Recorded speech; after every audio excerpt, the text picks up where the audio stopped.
Hello friends, રીપી લર્નિંગમાં હું પિયુષ ઓસા તમારું સ્વાગત કરું છું. દોસ્તો, અત્યાર સુધીમાં આપણે જેડબલઈ સ્પેશિયલના આપણે 4 ભાગ જોયા. આજે આપણે 5મા ભાગ તરફ આગળ વધીએ અને થોડાક નવા પ્રકારના એમસીક્યુ સોલ્વ કરીએ. આશા છે તમે આગળના બધા જ પ્રકારના એમસીક્યુ સોલ્વ કર્યા હશે અને તમને બહુ સારી રીતે સમજ પડી ગઈ હશે. તો આ જ એમસીક્યુના સિલસિલાને યથાવત રાખતા આપણે આગળનો સવાલ જોઈએ. કેપિટલ એમ દળ ધરાવતા 4 કણો છે અને એલ બાજુના ચોરસ ખૂણાઓ પાસે મૂકેલા છે. બરોબર?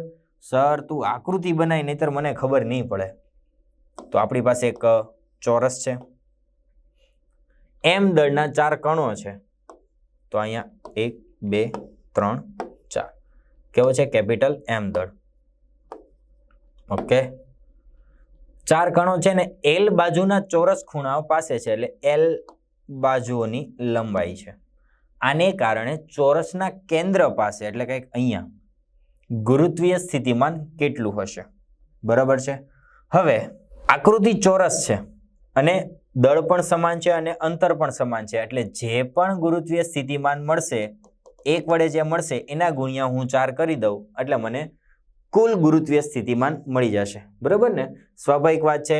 દળ પણ સમાન, લંબાઈ પણ સમાન, તો જે ગુરુત્વીય સ્થિતિમાન હશે કેન્દ્ર પાસે એ સમાન જ હશે, પણ એકનું મેળવી લઉં એના ગુણ્યા 4 કરી દઉં એટલું જ આવશે. ઓકે, તો લખી કાઢીએ. ગુરુત્વીય સ્થિતિમાનનું સૂત્ર તમને ખ્યાલ જ છે, V = -G capital M by R. જ્યાં R શું છે? તો કે દળ અને આપેલ બિંદુ વચ્ચેનું અંતર. આપણા કિસ્સામાં આપણે R લીધું છે, તો આ થશે R. બરાબર? પણ આ તો એક જ દળના કારણે થયું. મારે કુલ સ્થિતિમાન જોઈતું હોય તો કેટલા દળ છે? 1 2 3 4. તો -4gm બાય R. ઓકે, આ રીતનું મળે છે. મારી માટે R અજ્ઞાત છે, તો મારે આ વેલ્યુ મેળવવી પડે. ઓકે, તો આમાં તમારે થોડાક મેથેમેટિક્સ 10માના કન્સેપ્ટ યુઝ થશે. હવે સમજો, ચોરસ છે એટલે આ છે કાટખૂણો. મારી પાસે 2 બાજુની લંબાઈ છે, તો આ કર્ણ તરીકે હું આને લઉં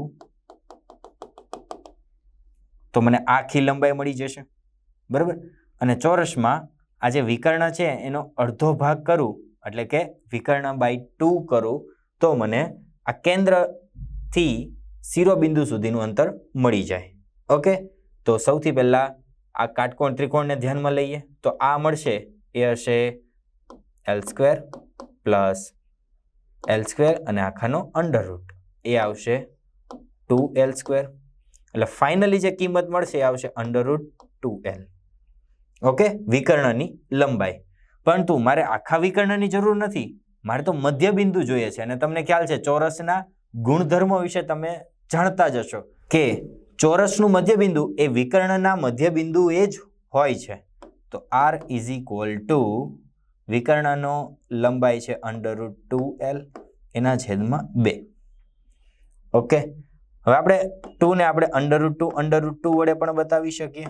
√2 ગુણ્યા √2, એક અંડરરૂટ કેન્સલ થઈ જાય, તો ફાઇનલી R મને મળશે L/√2. ઓકે, તો આ R ની વેલ્યુ છે એવું આપણા સમીકરણમાં મૂકી દઉં છું.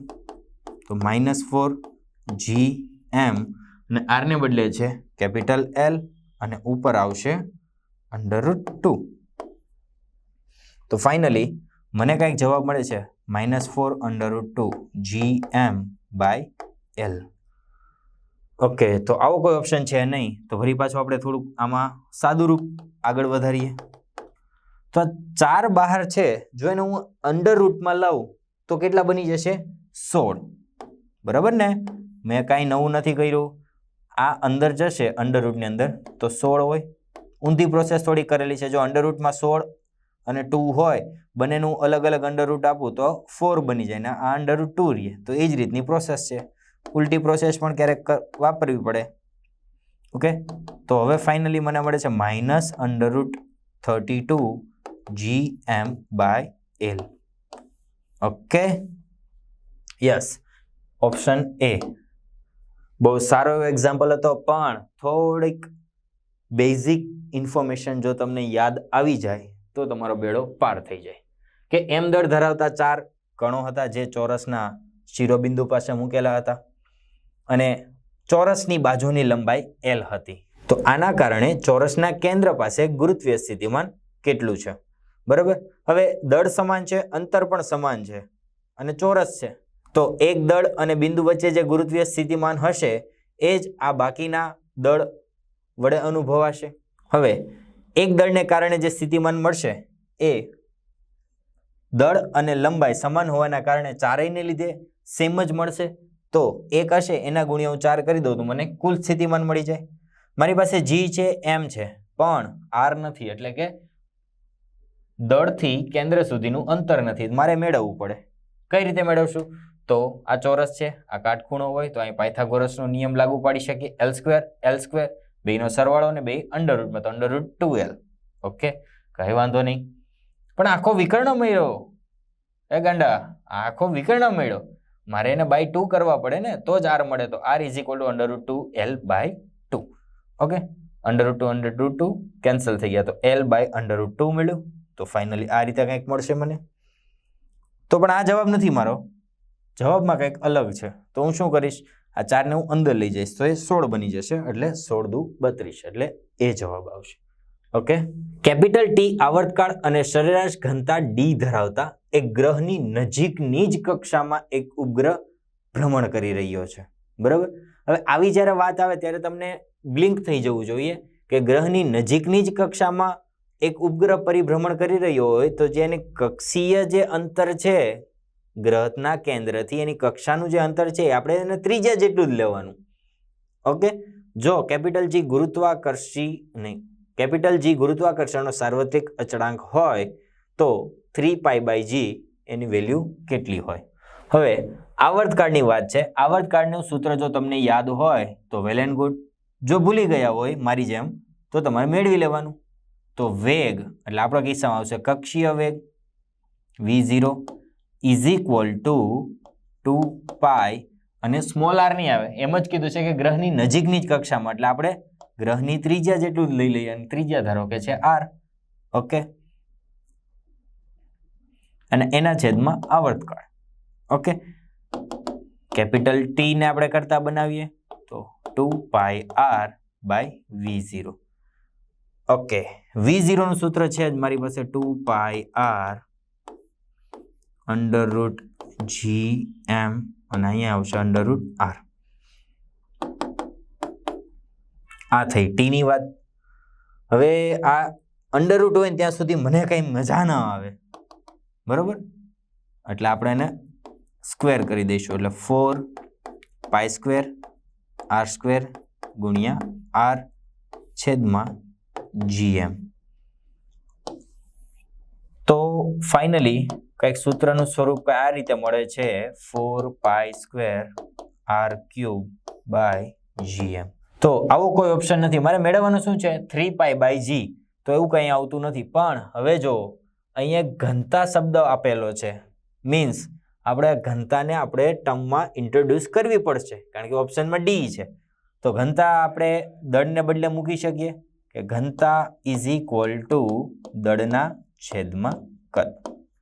ઓકે, ઘનતાને આપણે D લેવાનો છે અને દળને આપણે કેપિટલ M કહી દઈએ તો કદ આવશે 4/3π અને ત્રિજ્યાને આપણે r કહી દઈએ તો r³. ઓકે, તો આ કિંમતનું હું સબસ્ટિટ્યુટ કરી દઉં m ને કરતા બનાવીને.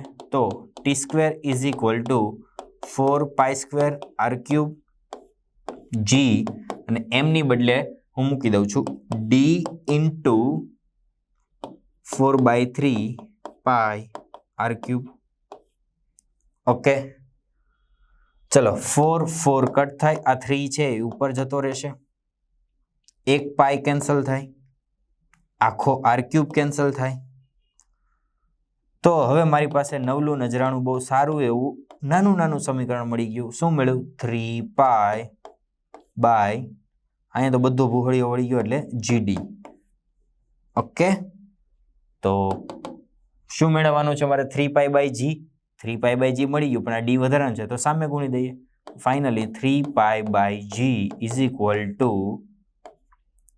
t² × d મળશે. ઓકે, એવો કઈ ઓપ્શન?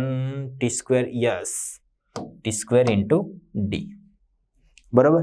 જો તમને અહીંથી ડાયરેક્ટ સમીકરણ યાદ આવી ગયું હોય તો કંઈ જ વાંધો નથી, બહુ સારી વાત છે, તમે બહુ હોશિયાર છો. તો અહીંથી તમારે ડાયરેક્ટ આ દાખલો કન્ટિન્યુ કરી દેવાનો. ઓકે, બહુ સરળ એક્ઝામ્પલ હતો. આગળ જોઈએ. એમ દળના અને એલ લંબાઈના પાતળા તાર વડે રચાતા અર્ધવર્તુળના કેન્દ્ર પાસે એ આપણે ગુરુત્વાકર્ષણ ક્ષેત્ર મેળવવાનું છે. ઓકે, તો આપણી પાસે એમ દળનો એક તાર છે એલ લંબાઈનો, જેને મેં વાળી દીધો છે. તો દળ તો સેમ જ રહેશે, પણ એલ લંબાઈનો જે તાર હતો એ હવે અર્ધવર્તુળમાં પરિણમશે. કઈ રીતે? તો કે એલ લંબાઈનો તાર હતો એ કંઈક આ રીતે અર્ધવર્તુળમાં વાળી લીધેલો છે. ઓકે, તો જેટલું આપણે આવીએ એટલું લખતા જઈએ કે એલ લંબાઈનો તાર હતો જેને અર્ધવર્તુળાકાર શેપમાં વાળેલો છે. તો વર્તુળનું પરિઘ બને 2πr, આપણે અર્ધવર્તુળ છે તો ખાલી πr, બરાબર. અને r ત્રિજ્યા એની બનશે l/π. ઓકે, એટલે અહીંયા જો કેન્દ્ર લઉં હું તો એ કેન્દ્રથી આ ત્રિજ્યા બનશે l/π. ઓકે, તો મારે આ જે એમ દળ ધરાવે છે એ તારના અર્ધવર્તુળના આ કેન્દ્ર પાસે ગુરુત્વાકર્ષણ ક્ષેત્ર મેળવવું છે. બરાબર છે. તો એની માટે હું એવું કરીશ કે આખા તારને હું નાના નાના ખંડોમાં વિભાજિત કરી દઉં છું. બરાબર. તો અહીંયા કંઈક એવો મને નાનો ડીએલ ખંડ મળશે. બરાબર ને, દળ ધરાવતો ખંડ ડીએલ લંબાઈ ધરાવે છે એ અહીંયા કંઈક ખંડ મળશે. તો એ કેન્દ્ર અને આ ડીએલ ખંડ એના વચ્ચે આકર્ષણના કારણે કંઈક આ તરફી ગુરુત્વાકર્ષણ ક્ષેત્ર લાગશે. બરાબર છે. તો આ જોતા તમને એટલું ખ્યાલ આવે કે જો આ કેન્દ્રને આપણે યામાક્ષ પદ્ધતિ પર લઈએ તો એના બે કમ્પોનન્ટ મળી શકે. ઓકે, આ રીતે એક આમ મળશે અને એક આમ મળશે. ઓકે, ચલો. આ જો થીટા ખૂણો હોય તો એના બે કમ્પોનન્ટ મળે. આ ધારો કે ડીએલ લંબાઈના ખંડના કારણે મળતી ગુરુત્વાકર્ષી તીવ્રતા અથવા ગુરુત્વાકર્ષણ ક્ષેત્ર છે E1. તો એના બે કમ્પોનન્ટ મળશે. આ આવશે E1 cos થીટા, આ આવશે E1 sin થીટા. ઓકે, હવે અર્ધવર્તુળની સમમિતિ પરથી ખ્યાલ આવશે કે જેવો ડીએલ ખંડ અહીંયા છે એવો અહીંયા પણ હશે. Hello, okay. તો એ પણ આ કેન્દ્રને પોતાની તરફ આકર્ષવાનો પ્રયત્ન કરશે, એટલે આ રીતે કંઈક ગુરુત્વાકર્ષી ક્ષેત્ર લાગશે. અને એના પણ બે કમ્પોનન્ટ મળશે. જો થીટા ખૂણો હોય તો એના પણ બે કમ્પોનન્ટ હશે, જેને હું આ રીતે બતાવી શકું. એક આ, એક આ, એ તરફી જશે.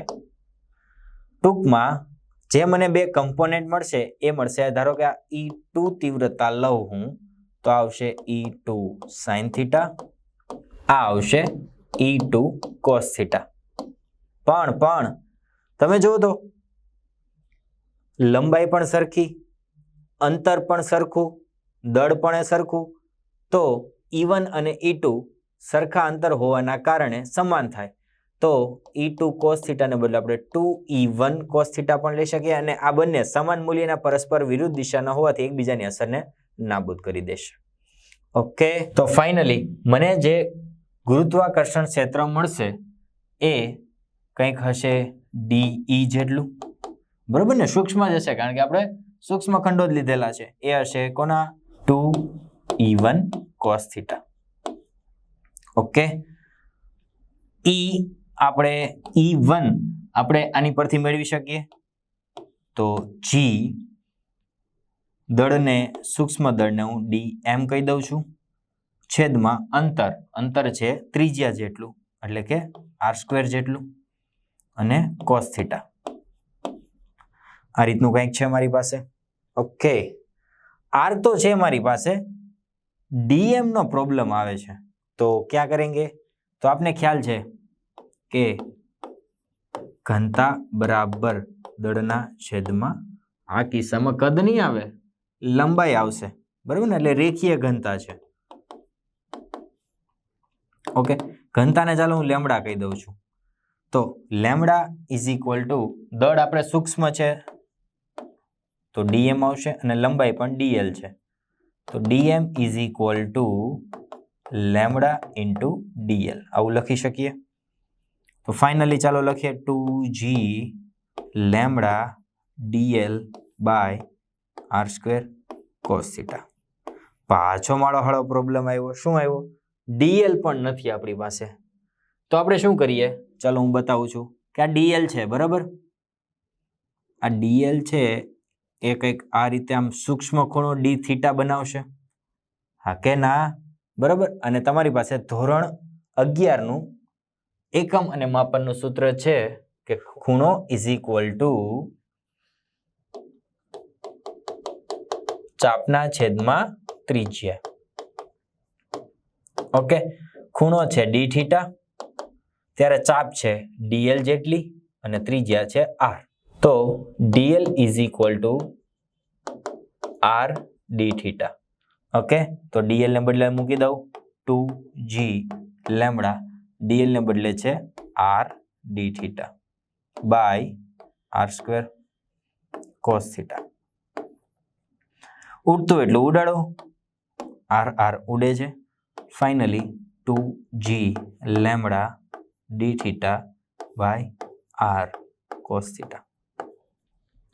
ઓકે, આવશે સૂક્ષ્મ ખંડ વડે મળતા ગુરુત્વાકર્ષણ ક્ષેત્રનું સૂક્ષ્મ મૂલ્ય. મારે સંપૂર્ણ તાર વડે જોઈતું હોય તો મારે સંકલન લેવું પડશે. તો સંકલન લઈએ તો આ બની જશે E અને સંકલન 2g lambda by r cos theta into d theta. લિમિટમાં આપીએ આપણે, એક તો 0 થી શરૂ થશે, બરાબર, ને 0 થી 90. ઘણાને પ્રશ્ન આવશે સર 90 નહીં 0 થી 180 આવે, પણ ગાંડા આપણે તો જો 2e1 cos થીટા લીધું છે, બરાબર? એટલે અહીંયા જે સમિતિ હશે એવી જ સમિતિ અહીંયા હશે અને એ બંને વડે 2e cos થીટા લીધું છે, બરાબર ને? ધારો કે તમે અહીંથી અહીંયા આ ખંડને ગણતરીમાં ધ્યાનમાં લીધો હોય તો એ અને આ, બરાબર, એ બંને આપણે સમિતિ ટૂંકમાં હોવાના કારણે અહીંનો જે dl ખંડ હશે એનો સાઇન ઘટક અને આનો સાઇન ઘટક એકબીજાની અસર નાબૂદ કરશે. એટલે ફાઇનલી આપણે જે સંકલન લેવું પડશે એ આટલે સુધી જ લેવું પડશે, બરાબર ને? તો 0 થી 90 આ બધું કોન્સ્ટન્ટ છે. જો 2g લેમ્બડા ઘનતા પણ કોન્સ્ટન્ટ ને r ત્રિજ્યા પણ કોન્સ્ટન્ટ, બધું કોન્સ્ટન્ટ બહાર નીકળી જશે. ફાઇનલી મારી પાસે શું બચશે? Cos theta. કોસ થીટાનું સંકલન મેથ્સ વાળા બહુ સારી રીતે ખ્યાલ છે. શું આવશે? મને નથી આવડતું, બોલો જરા. સાઇન થીટા, બરાબર, 0 થી 90. Okay, g lambda by r sine 90 1 minus sine 0 0 એટલે 1 જ આવશે. ઓકે, તો ફાઇનલી મને જે E મળે છે એ છે 2g lambda by r. Okay, તો આવું કંઈ ઓપ્શન છે નહીં, પણ હવે છેલ્લી વાત, આપને જે મળેલું છે એમાં r આપણે મૂકી દઈએ. 2g લેમ્બડા, r ને બદલે હું મૂકી દઉં છું l ને પાઈ, અને લેમ્બડા પણ નથી ને મૂલ્યમાં, તો એ લેમ્બડાને બદલે પણ આપણે મૂકી શકીએ m બાય l ગુણ્યા l તો હતો જ અને આ પાઈ, બરાબર. તો ફાઇનલી મને મળે છે 2 પાઈ gm બાય l સ્ક્વેર. આટલું કંઈક ગુરુત્વાકર્ષણ ક્ષેત્ર મને મળે છે. તો 2 પાઈ gm બાય l સ્ક્વેર એવું કંઈ છે ખરું? યસ, પણ બે ઓપ્શન છે. જો 2 પાઈ gm l સ્ક્વેર, 2 પાઈ gm l સ્ક્વેર.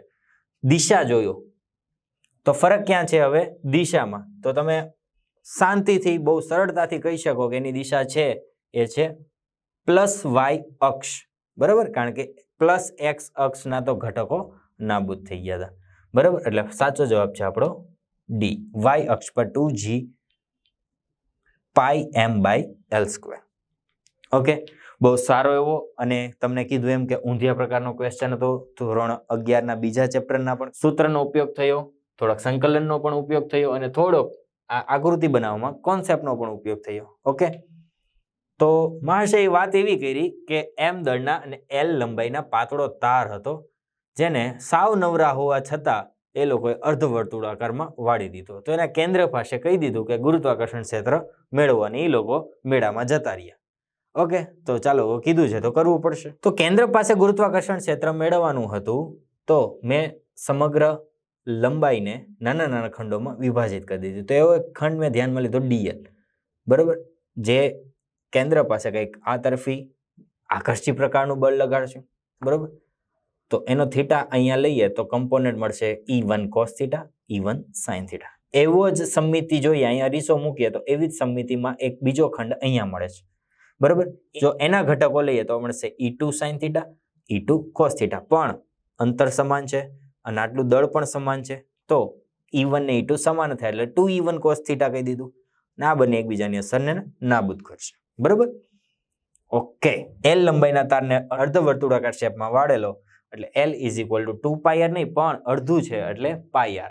r ની વેલ્યુ L/π મળી ગઈ. ઘનતા એટલે દળના છેદમાં લંબાઈ, એ તો તમને ખ્યાલ જ છે.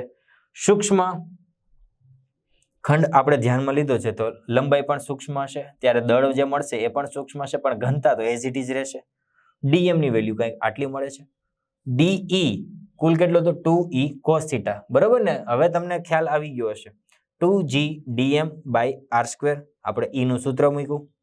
dm મારી માટે અજ્ઞાત હતો તો લેમ્બડા ઇન્ટુ dl મળી ગયો.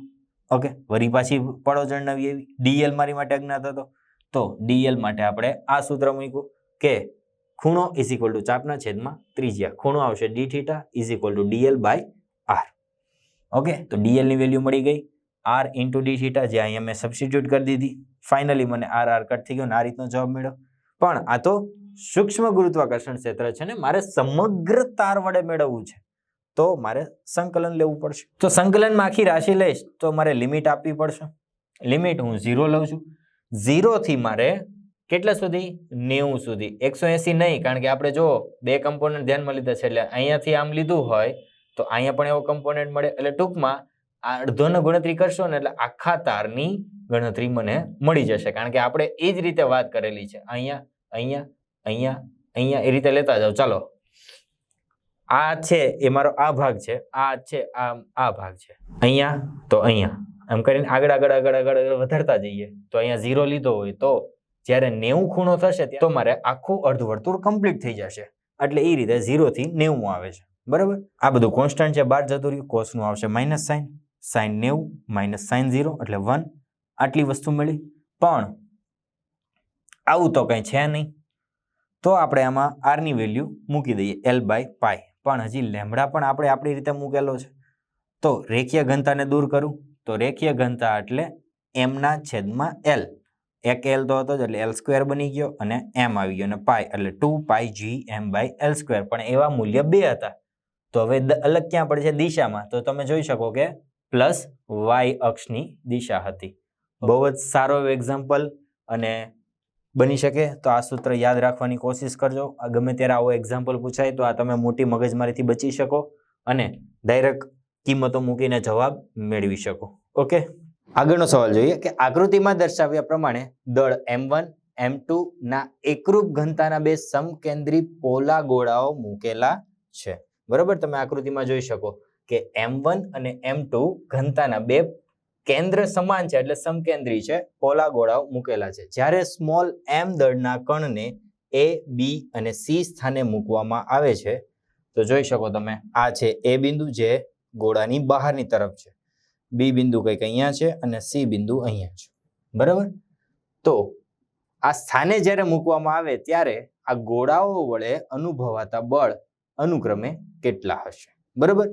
OA એટલે કે O અને A એનું અંતર છે P. OB, O અને B એનું અંતર છે Q અને OC જેનું અંતર R આકૃતિમાં બતાવેલું છે. તો લોજિકલ ક્વેશ્ચન છે, ગણતરી કઈ આવશે નહીં, પણ જો તમે કન્સેપ્ટ સમજેલા હશો તો તમે ઇઝીલી સોલ્વ કરી શકશો. તો સૌથી પહેલા આપણે વાત કરીએ એ સ્થાન પર. તો એ સ્થાન પર છે એ ગોળાની બહારની તરફ છે, બરાબર.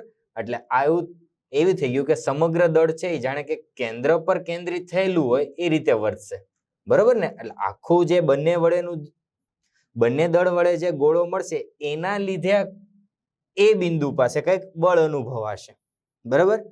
તો એ હશે Gm1 + m2, Gm1 + m2 અને બીજો દળ જે સ્મોલ m દળ છે તો સ્મોલ m ને છેદમાં અંતરનો વર્ગ એટલે કે p². તો આ એ ઓપ્શન એવું કહે છે કે બહારના બિંદુએ ગુરુત્વાકર્ષી બળ 0 હશે, એટલે આ કોઈ હિસાબે શક્ય નથી. બરાબર? 0 ના હોય, કારણ કે આપણને ખબર છે કે ગુરુત્વાકર્ષી બળનો નિયમ શું છે કે Gm1m2/r². બરાબર? એ હિસાબે જોઈએ તો C એમાં 0 નથી બતાવેલું, પણ શું બતાવેલું છે Gm1 × m/q². એટલે આનું કેવું એમ છે કે માત્ર m1 ગોળો અને આ એ બે વડે જ ગુરુત્વાકર્ષી બળ લાગશે, તો m2 ક્યાં ગયું? કિથે ગયા? એટલે આ વસ્તુ પણ ખોટી છે. અને બીજી રીતે પણ જોઈ શકાય કે બંને વચ્ચેનું અંતર p² હોવું જોઈએ, તો અહીંયા q² છે, એટલે આ પણ પોસિબલ નથી. તો આ બે ઓપ્શન આવે છે. Gm1m2 × m એટલે કે બંને ગોળાનું સંયુક્ત દળ, એના વડે જે સ્મોલ m દળ આકર્ષી પ્રકારનું બળ લગાડશે એ બેનો ગુણાકાર છેદમાં બંનેના અંતરનો વર્ગ. ઓકે, તો આ બંને ઓપ્શન છે. આગળનું ચેક કરીએ એટલે ખ્યાલ આવશે, વધારે પરફેક્ટલી ખ્યાલ આવશે કે કયો ઓપ્શન છે. તો તમે જોઈ શકો છો કે આ m2 ગોળો છે કેવો છે? પોલો ગોળો છે, એટલે એક પ્રકારનું કવચ છે. બરાબર? તો આ બિંદુએ m2 વડે કોઈ પણ પ્રકારનું બળ લાગશે નહીં, કારણ કે ખબર છે તમને કવચ હોય, કવચના બિંદુ પાસે અંદરની સ્થાને ગુરુત્વાકર્ષી ક્ષેત્ર 0 હોય, અને ક્ષેત્ર 0 હોય તો લાગતું બળ પણ 0 જ હોય. આપણે લાક્ષણિકતામાં જોયેલું ગોળીય કવચ. ઓકે, તો આ પોલો ગોળો એટલે એક પ્રકારનું ગોળીય કવચ જ છે, એટલે m2 વડે કોઈ પણ પ્રકારનું બળ લાગશે નહીં, પણ m1 વડે લાગશે ને, કારણ કે એ આખું m2 ની અંદર છે. તો m1 વડે બળ લાગશે, b સ્થાને રહેલા દળ પર કેટલું હશે? તો કે Gm1 × m અને બંને વચ્ચેનું અંતર q². તો યસ, Gm1 m/q², એટલે આ ઓપ્શન આવશે. ત્રીજો ઓપ્શન હવે કન્ફર્મ કરવાની જરૂર નથી, પણ તોય કરી દઈએ. પછી તમે એમ કહેશો કે જો સરે હવે કામચોરી કરવાની શરૂ કરી, પણ એવું કહેવાનું હું તમને મોકો નહીં આપું. એટલે ત્રીજો આપણે કણ છે C સ્થાને, એટલે કે અહીંયા. તો હવે m2 ની અંદર પણ છે અને આ m1 ની અંદર પણ છે, એટલે બંને ગોળીય કવચની અંદર, એટલે કોઈ પણ પ્રકારનું બળ અનુભવશે નહીં, કારણ કે પોલા ગોળો એટલે કે ગોળીય કવચની અંદર ગુરુત્વીય ક્ષેત્ર 0 હોય, જેના કારણે લાગતું બળ પણ 0 મળે. ઓકે, એટલે એ છે આપણો ઓપ્શન C 0. ઓકે, અને આ ઓપ્શન ન આવે એનું બીજું કારણ છે કે આનું કેવું એમ છે કે m2 જે ગોળીય કવચ છે એ પણ એના અંદરના સ્થાને બળ લગાડશે, જે ક્યારેય શક્ય નથી. એટલે ઓપ્શન બી પણ શક્ય નથી. ઓકે, લોજિકલ ક્વેશ્ચન હતો, જોતા પહેલા તો ગભરાઈ જાય, કેટલો મોટો ક્વેશ્ચન છે, પણ એકદમ સરળ એવા સૂત્ર અને થોડા કોન્સેપ્ટની મદદથી તમે સારી રીતે જવાબ મેળવી શકો. આગળનો સવાલ જોઈએ. m દળોના બે ત્રાજવાને આકૃતિમાં દર્શાવ્યા મુજબ વજન કાંટાથી લટકાવેલા છે. બરોબર? આ તમે જોઈ શકો, અને આ વજન કાંટો છે. ત્રાજવું A એટલે કે આ ઊંચાઈ h1 પાસે છે, જ્યારે ત્રાજવું B ઊંચાઈ h2 પાસે છે. તો સળિયા પર લાગતું ટોર્ક કેટલું હશે? બરાબર? આ સળિયો છે એના પર ઉદ્ભવતું ટોર્ક કેટલું હશે? સળિયાની લંબાઈ L છે. બરાબર? અને ત્રાજવું છે તો ત્રાજવામાં તમને ખ્યાલ હોય કે સેન્ટરમાં જ પેલું પકડવાનું હોય, તો એ આ છે, એટલે આ બંને વચ્ચેનું અંતર થશે L/2 L/2. બરાબર? અને h1 અને h2 ની ઊંચાઈ r ના કમ્પેરિઝનમાં ખૂબ જ નાની છે. બરાબર? એટલે આપણે એમ કહી શકીએ કે અહીંયા જો ગ્રેવિટીનો સૂત્ર વાપરવાનું થાય તો આપણે જે બીજું સૂત્ર મેળવેલું હતું એ યુઝ કરી શકશું. અને h1 મોટું છે h2 કરતા, એટલે આ મોટું છે આના કરતા, તે તમે આકૃતિમાં પણ જોઈ શકો છો. બરાબર? હવે મેળવવાનું શું છે? સળિયા પર લાગતું ટોર્ક. બરાબર? ટોર્ક આપણે મેળવવાનું છે, તો ટોર્કનું સૂત્ર શું છે? તો કે બળ ગુણ્યા લંબ અંતર. બરાબર છે? બળને ચાલો હું કહી દઉં F, અને આપણા કિસ્સામાં લંબ અંતર કેટલું થશે તો કે L/2. ચાક ગતિના કન્સેપ્ટ આવ્યા છે એટલે ખાસ યાદ રાખજો, આગળનું પણ ગમે ત્યાં યુઝ થઈ શકે. ચલો હવે એક શરત આપેલી છે કે H1 મોટો છે, બરોબર. H1 મોટો છે એટલે આ બાજુ દળ વધારે છે. સમજો આ ઉપરની તરફ ગયો એટલે સળિયો આમ નમશે, બરોબર. એટલે આ જે ટોર્ક ઉદ્ભવે છે એમાંથી હું આ બાદ કરું ત્યારે ઉદ્ભવતું કુલ ટોર્ક એટલે કે ચોખ્ખું ટોર્ક આવશે. આ તરફ પેલા નમે છે એટલે ત્યારે હું કહી દઉં F2 L/2 માઇનસ આમ છે એટલે F1 L/2, બરાબર.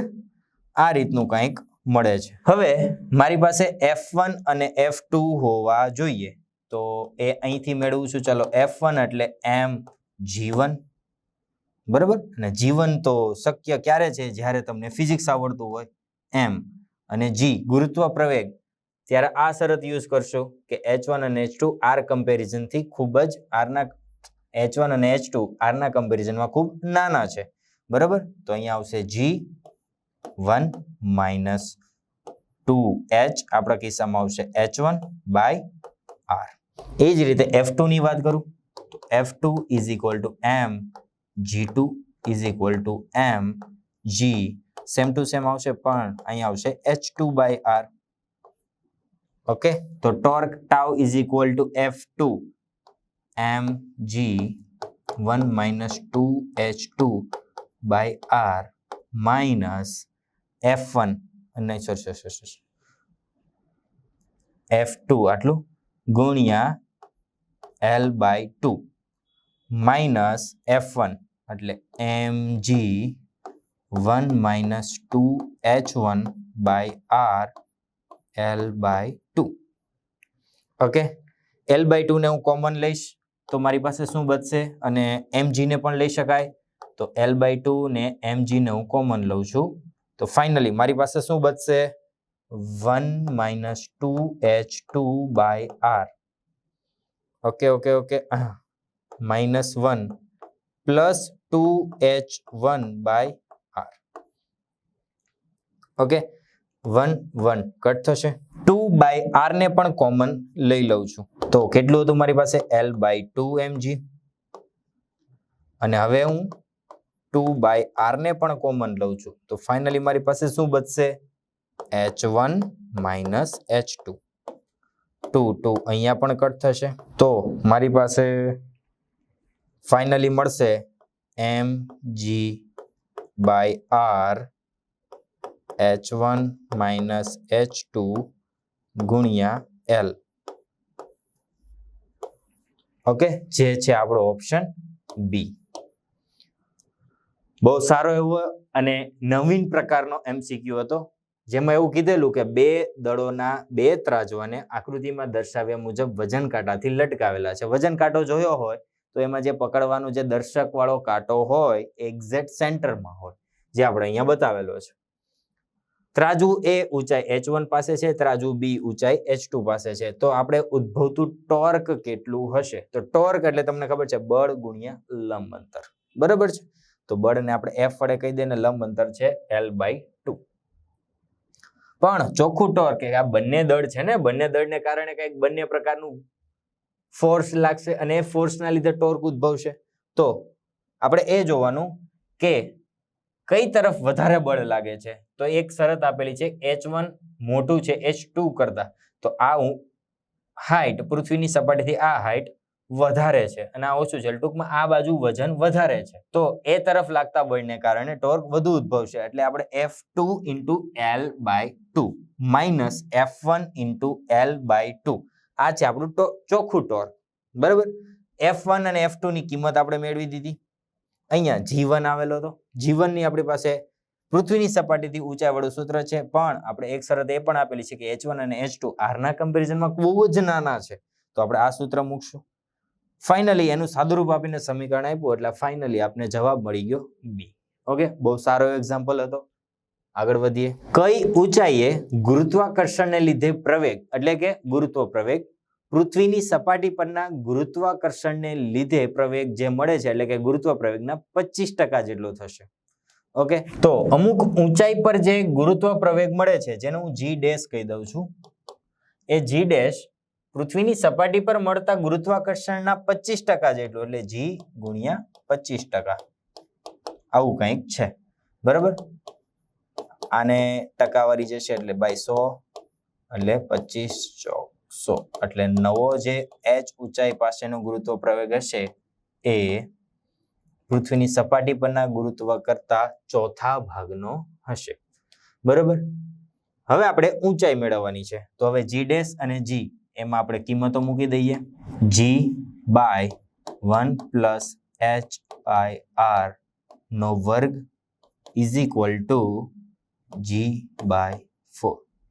જી જી કટ થઈ ગયા, તો ફાઇનલી મારી પાસે આવે છે 1 પ્લસ h બાય r નો whole square is equal to 4. Okay, વર્ગ જશે, સામે વર્ગમૂળ આવે તો મળશે મને 1 plus h by r is equal to 2. 1 સામેની સાઈડ જશે તો h by r is equal two આવશે 1, તો h is equal to r. આવું કંઈક જવાબ આવે, જે આપણો છે ઓપ્શન બી. એટલે આનું ટૂંકમાં કેવું એવું છે કે જ્યારે પૃથ્વીની સપાટીથી પૃથ્વીની ત્રિજ્યા જેટલી જ ઊંચાઈએ જઈએ, એટલે કે 6400 કિલોમીટર જેટલી જ ઊંચાઈએ જઈએ, ત્યારે જે ગુરુત્વ પ્રવેગ હશે સપાટી પરના ગુરુત્વ પ્રવેગ કરતા 25%, એટલે કે ચોથા ભાગનો થશે. બરાબર, એકદમ સરળ એક્ઝામ્પલ હતો. એવું કીધેલું કે કઈ ઊંચાઈએ ગુરુત્વ પ્રવેગ મળે છે સપાટી પરના ગુરુત્વ પ્રવેગ કરતા 25% જેટલો થાય, તો G dash is equal to G ગુણ્યા 25. આપણે ટકાવારીનો સિમ્બોલ કાઢ્યો તો બાય 100, 25 ચોક 100, એટલે G dash is equal to G by 4. G dash નું સૂત્ર છે અમારી પાસે G by 1 plus h by r નો whole square is equal to G by 4. G G cut થઈ ગયા, આ બંનેને ઉપર જવા દઉં તો મારી પાસે આટલું બચે. વર્ગ કાઢવો હોય તો અહીંયા વર્ગમૂળ આવશે, જે થશે 2. 1 plus h by r is equal to 2. આ સામેની સાઈડ જશે તો 2 માઇનસ 1 એટલે 1, h by r is equal to 1, એટલે h is equal to r. Okay, બહુ સરળ એક્ઝામ્પલ હતો નીટ લેવલનો, પણ આપણે પણ આવા ક્વેશ્ચનો JEE માં પણ પૂછાઈ શકે, એટલે ખાસ આવડવા જોઈએ. કે ગ્રહ છે, આગળનો સવાલ જોઈએ, તો કે એક ગ્રહનું દળ અને વ્યાસ પૃથ્વી કરતા બમણા છે. હવે તમને ખ્યાલ છે કે વ્યાસની વાત આવેલી છે, એટલે તમને ખ્યાલ હોવો જોઈએ કે વ્યાસ ઇઝ ઇક્વલ ટુ 2r. બરાબર, આ રીતનું આપણે લખી રાખવાનું, કદાચ ક્યાંય ઉપયોગ આવે તો તમને ખબર હોવી જોઈએ. હવે ગ્રહનું દળ આપેલું છે, તો ગ્રહ માટે દળ અને વ્યાસ આપેલા છે, તો એનું દળ હું કહી દઉં mp, mass of the planet, અને વ્યાસ ડાયામીટર ઓફ ધ પ્લેનેટ એટલે dp. ઓકે, એક ગ્રહનું દળ અને વ્યાસ પૃથ્વી કરતા બમણા છે. પૃથ્વી માટે હું કહી દઉં કે દળને હું કહી દઉં ચલો me, અને વ્યાસને કહી દઉં de.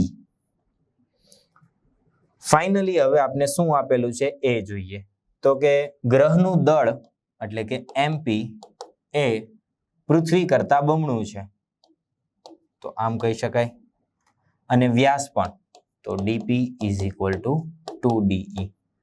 ઓકે, પણ મારે તો ત્રિજ્યાની જરૂર પડે છે, મારા બધા જ સૂત્રમાં ત્રિજ્યા આવે છે, નહીં કે વ્યાસ, એટલે હું આને વ્યાસમાં કન્વર્ટ કરી જ દઉં છું. બરાબર, તો 2rp is equal two 4re, તો rp is equal two 2re. Finally આટલું આપને આપેલું છે. જો પૃથ્વી પર એક લોલકના દોલનનો આવર્તકાળ 1 સેકન્ડ હોય, જો પૃથ્વી પર એક લોલકના દોલનનો આવર્તકાળ 1 સેકન્ડ હોય, તો આ ગ્રહ પર તેના દોલનનો આવર્તકાળ કેટલો હશે?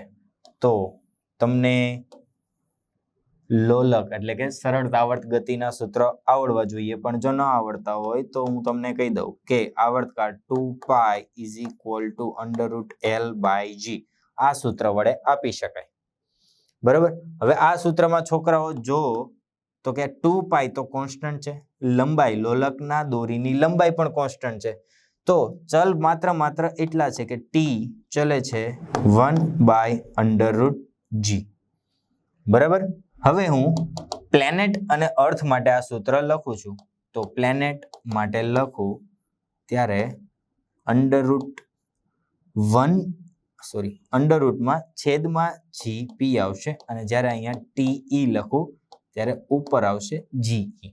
ઓકે, આ છે ગુરુત્વ પ્રવેગ, આ છે ગ્રહની સપાટી પરનો ગુરુત્વ પ્રવેગ અને આ છે પૃથ્વીની સપાટી પરનો ગુરુત્વ પ્રવેગ અને આ છે ગ્રહ પરનો આવર્તકાળ ને આ છે પૃથ્વી પર આવર્તકાળ. તો અંડરરૂટ કાઢો તો આ બાજુ મારે વર્ગ આવશે, તો TP/TE નો વર્ગ ઇઝ ઇક્વલ ટુ GE/GP.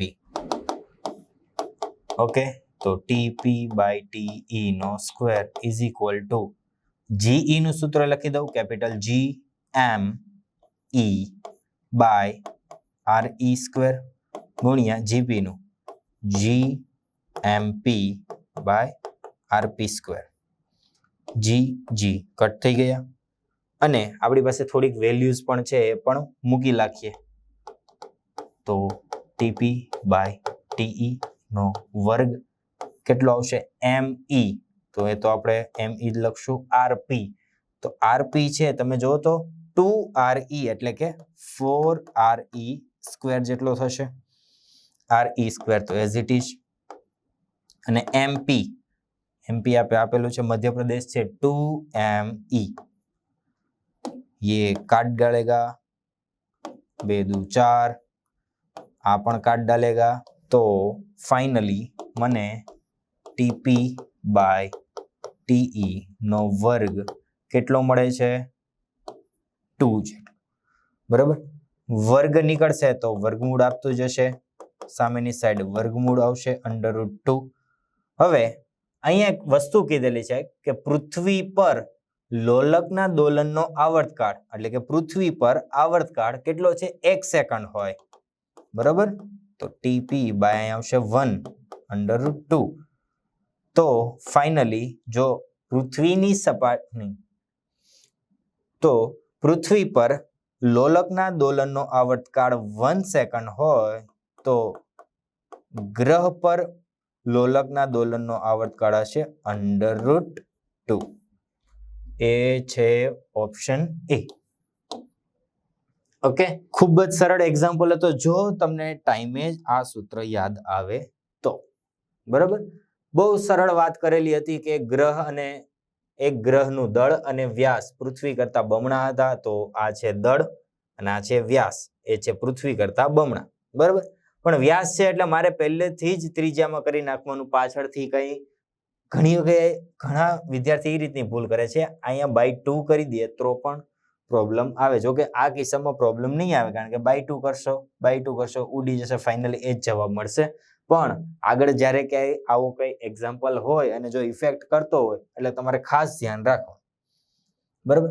આવર્તકાળ, દોલનના આવર્તકાળનું સૂત્ર છે આપણી પાસે capital T is equal two 2π√L/g. બરાબર. T ચલે છે 1/√g કારણ કે 2π અને L ત્રણેય કોન્સ્ટન્ટ છે. ગ્રહ અને પૃથ્વી માટેના આવર્તકાળનું સૂત્ર લખો અને ત્યારબાદ ગુણોત્તર લઈ લો તો આ રીતનું જ કંઈક આવશે. અને જો તમને ડાયરેક્ટ આવડે તો પણ બહુ સારી વાત છે.